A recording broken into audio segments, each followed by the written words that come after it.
Bonjour, lettre numéro 10, adressée par Catherine de Sienne à Grégoire XI. Dans cette lettre, elle réfute une lettre écrite par des faussaires pour empêcher le pape de retourner à Rome. Au nom de Jésus crucifié et de la douce Marie, très saint et très révérend Père dans le Christ, le doux Jésus, votre indigne et misérable petite fille Catherine, la servante et l'esclave des serviteurs de Jésus-Christ, écrit à votre sainteté, dans son sang précieux, avec le désir de vous voir fort et persévérant dans votre bonne et sainte résolution, malgré les vents contraires qui pourraient vous en empêcher, malgré le démon et les hommes. Quelques-uns, il me semble, veulent venir, comme le dit notre Sauveur dans son saint évangile, couverts de la toison des agneaux, tandis qu'ils sont des loups affamés. Notre Sauveur nous dit qu'il faut nous méfier d'eux. Il me semble, mon doux Père, qu'ils agissent déjà au moyen d'une lettre, et, outre cette lettre, ils annoncent l'arrivée de celui qui l'a écrite, disant qu'il frappera à la porte quand vous n'y penserez pas, et ils ajoutent, pour feindre l'humilité, si la porte m'est ouverte, j'entrerai, et nous délibérerons ensemble. Ils se revêtent ainsi d'humilité pour mieux persuader. Quelle est glorieuse cette vertu dont l'orgueil veut se parer. L'auteur de cette lettre a fait, selon moi, pour votre sainteté, ce que le démon fait pour l'âme, lorsqu'il veut l'empoisonner sous les apparences de la vertu et de la compassion. Il emploie surtout cet artifice avec les serviteurs de Dieu, parce qu'il voit bien qu'il ne pourrait pas les tromper en leur présentant le mal dans sa nudité. Il me semble que c'est aussi le plan du démon incarné qui vous a écrit avec ce ton de compassion et cette forme sainte. Cette lettre paraît venir d'un homme vertueux et juste, tandis qu'elle est l'œuvre d'hommes méchants, qui sont les conseillers du démon, les ennemis du bien, de la chrétienté et de la réforme de la Sainte Église. Les esclaves de l'amour-propre, ne cherchant jamais que leur intérêt particulier. Mon Père, vous pouvez facilement reconnaître si cette lettre vient d'un homme juste ou non, et il me semble que pour l'honneur de Dieu, vous devez l'examiner. Quant à moi, autant que je puis le voir et le comprendre, ce ne sont pas là les paroles d'un serviteur de Dieu. Tout m'y paraît faux, et je trouve que celui qui a écrit cette lettre, remarquez, très Saint-Père, qu'il vous tente, parce qu'il connaît le plus faible dans l'homme, surtout dans ceux qui sont craintifs et recherchés pour eux-mêmes, redoutant la moindre peine corporelle et aimant la vie plus que tous les autres. Aussi c'est le premier argument dont il s'est servi, mais j'espère de la bonté de Dieu que vous vous arrêterez plus à son honneur et au salut de vos brebis qu'à vous-même, comme un bon pasteur qui doit donner sa vie pour son troupeau. Il paraît que ce corrupteur vous dit d'abord que votre retour est une chose bonne et sainte, et qu'il vous annonce ensuite qu'on prépare pour vous des poisons. Il vous conseille de vous faire précéder par des hommes de confiance qui vous trouveront du poison sur les tables, c'est-à-dire sans doute dans les boutiques où on le prépare pour vous le donner, dans quelques jours ou dans un mois ou dans un an. Pour moi, je confesse que vous pourriez aussi bien trouver du poison sur les tables d'Avignon ou de quelque autre ville que sur les tables de Rome, et cela dans un mois ou dans un an, selon le moment et le lieu choisi par l'acheteur, et cependant, l'auteur de la lettre dit que vous feriez bien d'envoyer quelqu'un à la découverte et de suspendre votre voyage. Il prétend par ce moyen laisser à la justice divine le temps d'atteindre les méchants qui selon lui cherchent votre mort. Mais s'il était sage, il craindrait pour lui-même, car il répand le plus terrible poison qui ait été depuis longtemps répandu dans la Sainte Église. Il veut vous empêcher de faire ce que Dieu vous commande et ce que vous devez faire. Voyez comme il répand ce poison. Si vous ne partez pas, et si vous envoyez quelqu'un, comme le conseille ce saint homme, il suscitera un scandale, une révolte temporelle et spirituelle, en vous accusant de mensonge, vous, qui êtes sur le siège de la vérité.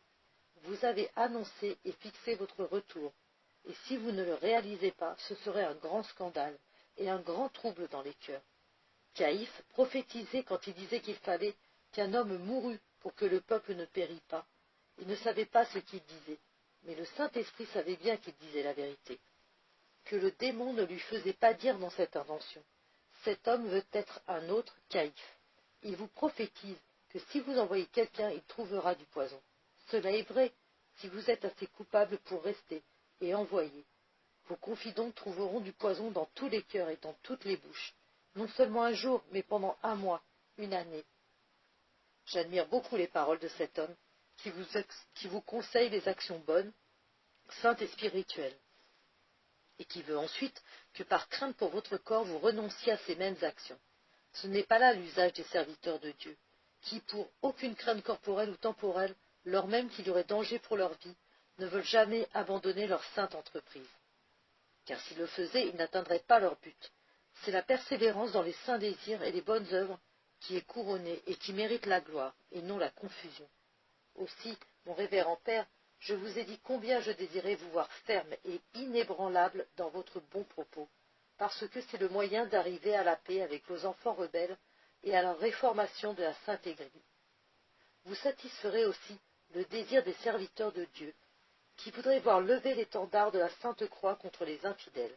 Alors, vous pourrez administrer le sang de l'agneau à ces pauvres infidèles, ce sang que vous gardez dans votre cellier et dont vous avez les clés.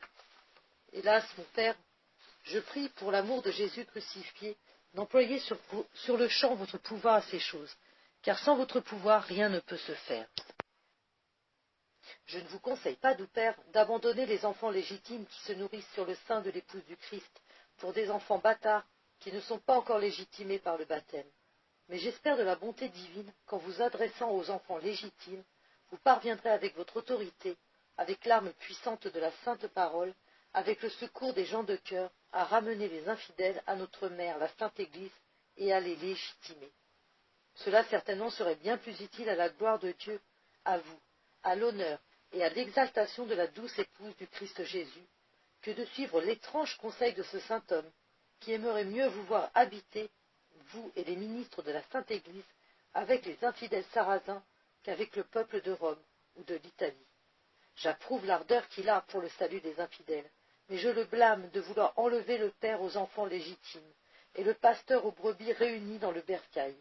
Il me semble qu'il veut faire pour vous ce que la mère fait pour son enfant lorsqu'elle veut le priver de son lait. Elle met quelque chose d'amer sur son sein pour qu'il sente l'amertume avant la douceur, et que la crainte de ce qui est amer lui fasse abandonner ce qui est doux. L'enfant est plus trompé par ce moyen que par un autre. Celui qui vous écrit veut faire de même en vous présentant l'amertume du poison et des persécutions pour tromper l'enfance de l'amour de vous-même, pour que la crainte vous fasse abandonner le lait de la grâce, ce lait que vous aurez en abondance après votre retour. Et moi je vous conjure, de la part de Jésus crucifié, de n'être pas un enfant timide, mais un homme courageux. Ouvrez la bouche et prenez ce qui est amer pour ce qui est doux. Il ne convient pas à votre sainteté de renoncer au lait à cause de l'amertume.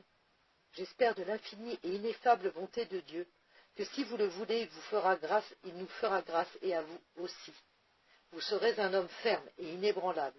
Vous ne vous laisserez pas troubler par le moindre vent, par les illusions du démon, et par les conseils de ceux qui l'inspirent. Mais vous suivrez la volonté de Dieu, votre bon désir, et le conseil des serviteurs de Jésus crucifié. Je termine en concluant que la lettre reçue ne vient pas du serviteur de Dieu qu'on vous nomme, et qu'elle n'a pas été écrite de si loin.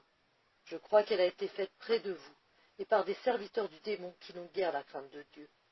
Si je croyais qu'elle vint de celui qu'on désigne, si je ne le connaissais pas d'ailleurs, je ne pourrais pas le reconnaître pour un serviteur de Dieu. Pardonnez-moi, mon Père, si je vous parle avec tant de hardiesse.